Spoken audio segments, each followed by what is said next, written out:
Ya, nah, ini adalah visi dari tiap anggota yang ada di kelompok kami, dari Bu Eliana, yaitu visinya mewujudkan generasi tangguh, berkarakter Islami dan berwawasan global.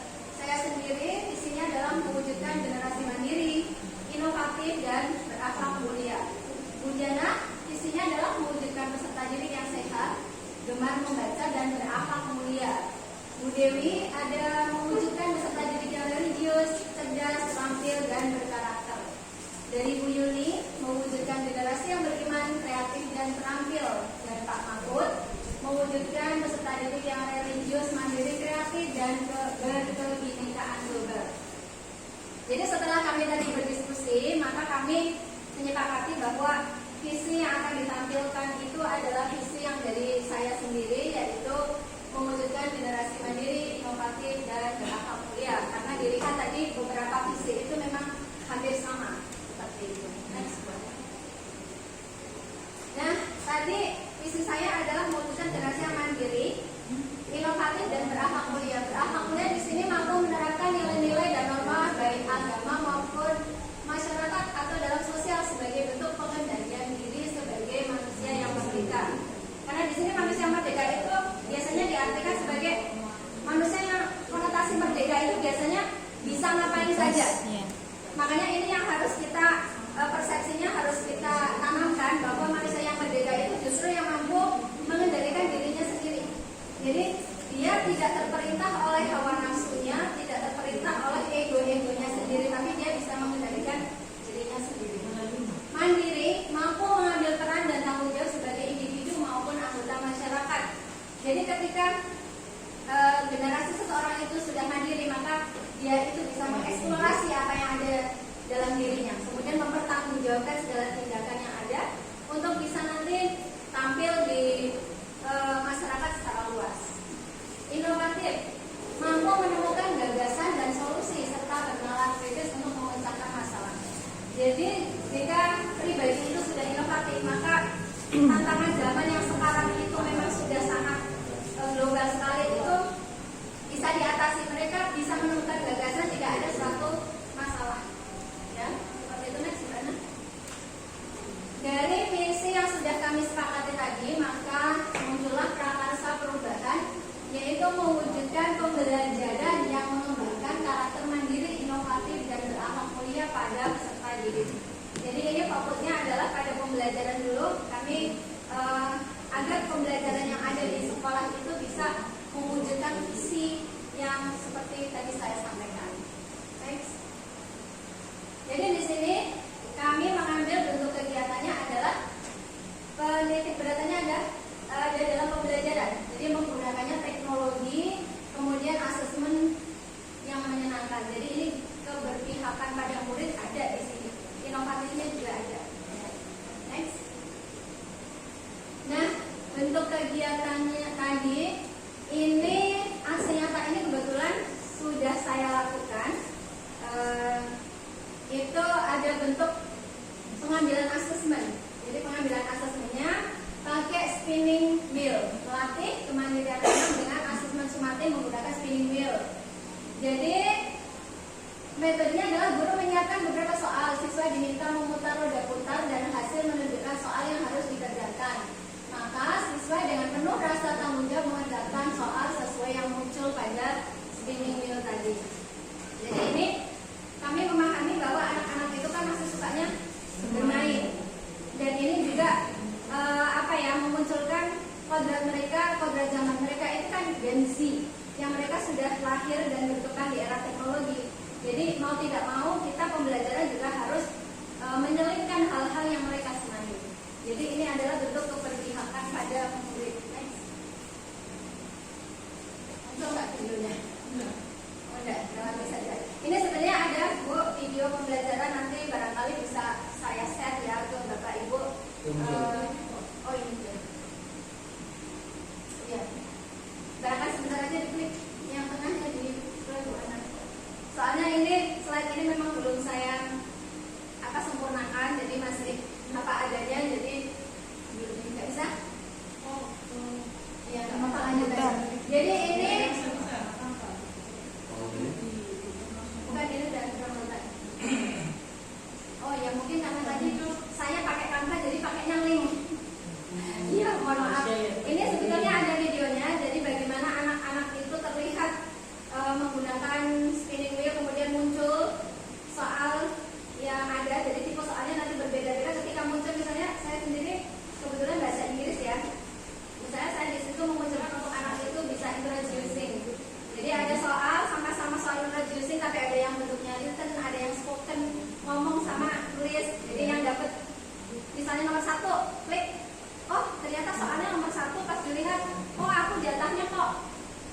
ngomong, berarti anak itu harus mandiri, bertanggung jawab untuk melaksanakan yang diminta dalam soal. Maka dia akan introducing menggunakan spoken. Kemudian yang berikutnya yang sudah saya laksanakan adalah asesmen sumatif menggunakan barcode. Jadi guru menyediakan 4 tipe soal. Ini 1 tipe soal, kebetulan di satu meja 1 tipe soal. Jadi saya hanya menyediakan 4 saja. Dalam 1 tipe terdiri dari beberapa soal untuk dipilih oleh peserta didik.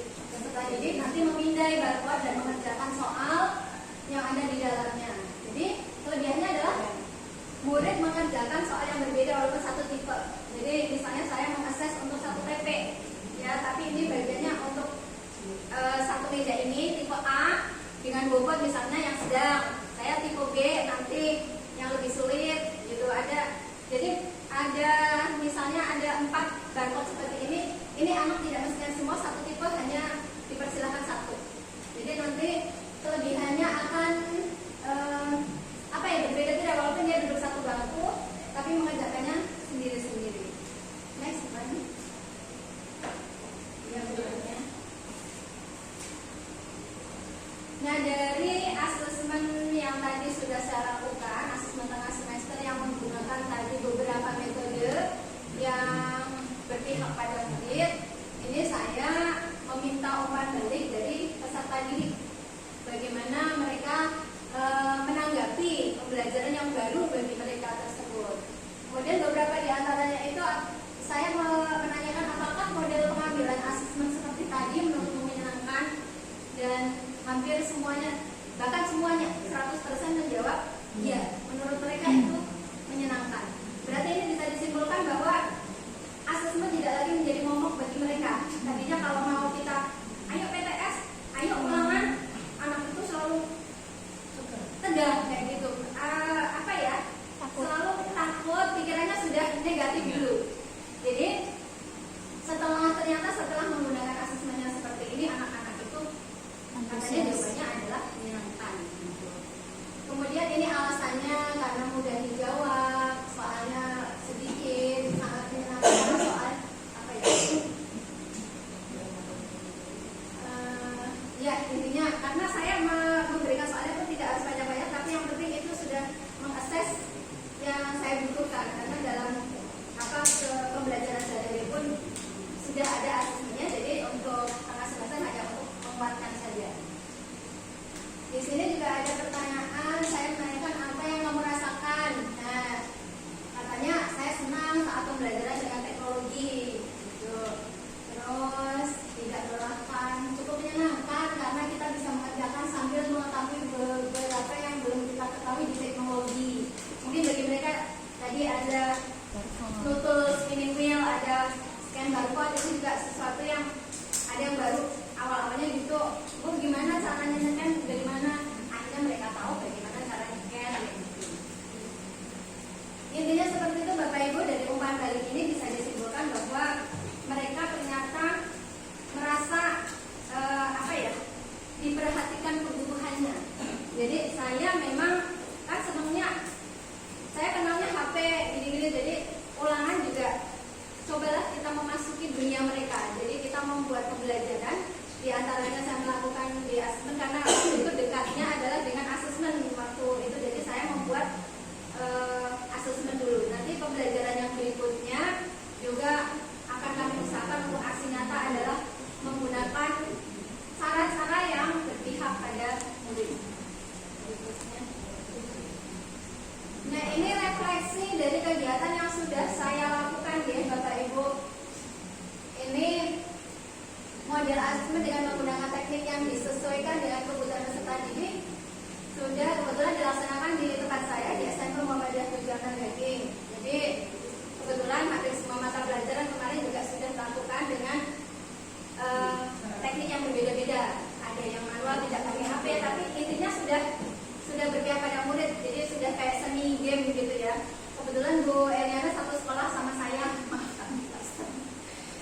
di SD ya.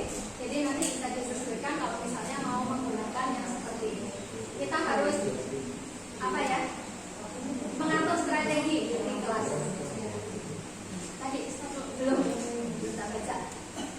Nah, berdasarkan pengalaman dan evaluasi yang saya lakukan, ini jadi kedepannya saya akan lebih baik dalam merencanakan kegiatan agar pembelajaran yang berpihak pada Waktu 1 menit lagi.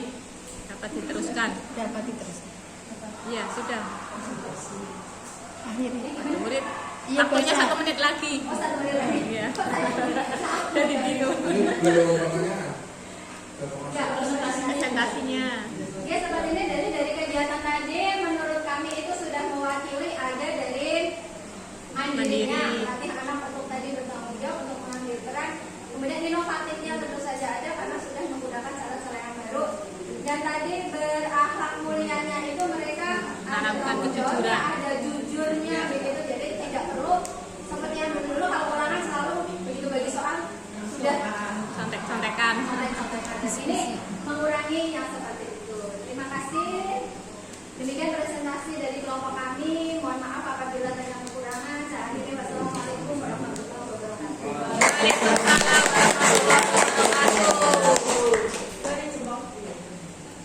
Tepuk dulu jempol. Monggo bujana di direct untuk Oh iya. apa isinya Kemudian presentasi dari kelompok kami Eka. Ya, silakan Pak Aziz, Asmi. Maaf ya. Assalamualaikum warahmatullahi wabarakatuh. Waalaikumsalam warahmatullahi wabarakatuh. Pertama di sini saya ingin mengapresiasi pada kelompok Eka. kita yang sudah luar biasa menyampaikan hasil diskusinya yang sudah berupa aksi nyata. Akan tapi di sini saya ingin menanyakan yang pertama tadi kan sudah sangat baik ya apa yang disampaikan, mungkin alangkah baik juga bisa ditampilkan tahapan kerjanya sehingga nantinya bisa kita tiru hal-hal baik yang sudah dituliskan di tahapan kerja itu. Kemudian yang kedua tentang kolaborasi. Nah, apakah kegiatan ini berkolaborasi dengan siapa saja seperti itu? Apakah hanya ibu saja atau dengan guru-guru yang lain? Karena sejatinya yang namanya prakarsa perubahan kan tidak mungkin hanya dilakukan oleh satu guru. Pasti butuh yang namanya teman agar menguatkan satu sama lain.